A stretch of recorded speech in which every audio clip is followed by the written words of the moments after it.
I'll never forget the sound of her heels on the church floor. Sharp, confident, cruel. Even grief stepped aside when my sister walked in. Mara stood at the door like she owned the place. Black dress, fake sympathy, and on her hand, the diamond ring that was supposed to be mine. She held it up like it needed sunlight. "Poor you," she whispered, leaning close enough that I could smell her expensive perfume. "Still alone at 38? I got the man, the money, and the mansion."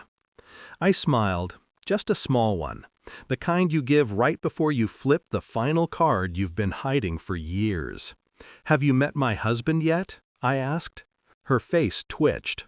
I turned, lifted my hand slightly, my signal, and when he walked toward us, her skin went ghost pale, because my husband was the one man she never saw coming, the one man whose existence ended everything she built on lies. But before I tell you who he is, you need to understand what she took from me, and why I took everything back. Evan and I were weeks away from our wedding. My dream dress hung in the closet.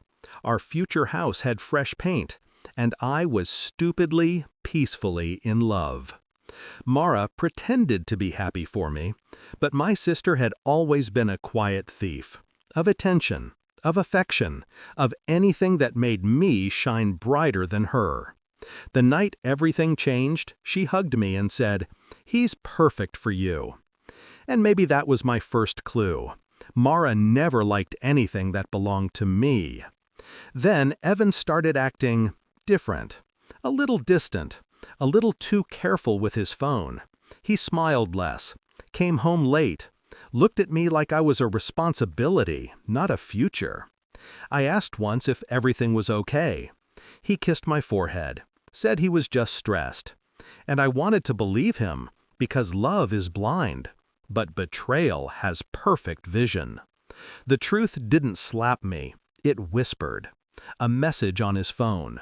Not even text, just Mara's name popping up as he showered. A preview. "Same time tomorrow? I miss you already." I felt nothing at first, just stillness, a surgical kind of silence inside me, because that was the moment I realized my sister hadn't changed.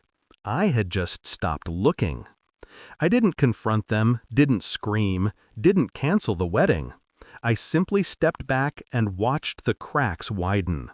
And when he confessed, 2 weeks later, crying, shaking, apologizing, I didn't fall apart. I just nodded. He said they didn't mean for it to happen. Of course not. Betrayal never announces itself. I ended the engagement. Mara moved in with him the same month. Everyone said I should heal. I didn't. I strategized. Revenge didn't come from anger, it came from clarity. While they played house, I rebuilt my life. Quietly, deliberately. Career, network, investments, moves no one noticed. And in the process, I met someone. Not romantically, professionally. A man Mara had tried and failed to manipulate years before. A man with more power, money, and influence than Evan could ever dream of. A man who remembered exactly what she did to him. He became my mentor, then my partner, and eventually, my husband. We kept our relationship private, strategic, shielded from Mara's prying eyes. And when the time came, he helped me, legally, cleanly, unravel everything my sister had built with Evan. Their mortgage, purchased anonymously, then repossessed due to unresolved financial irregularities.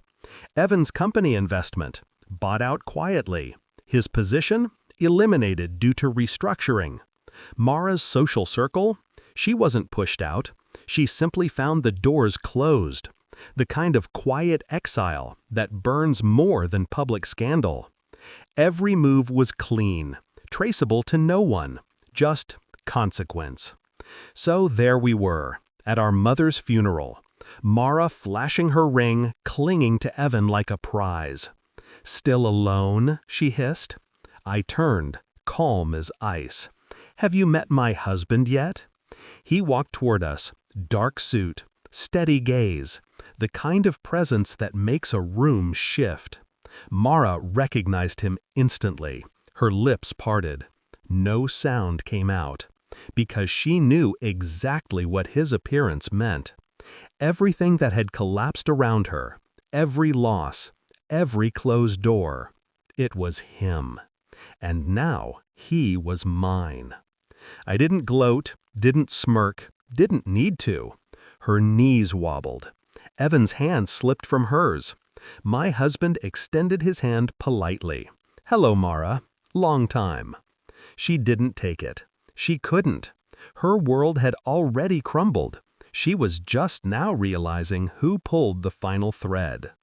As we left the church, my husband squeezed my hand. "You okay?" he whispered. I nodded. Because I was, finally. Revenge isn't loud. It's quiet, patient, precise.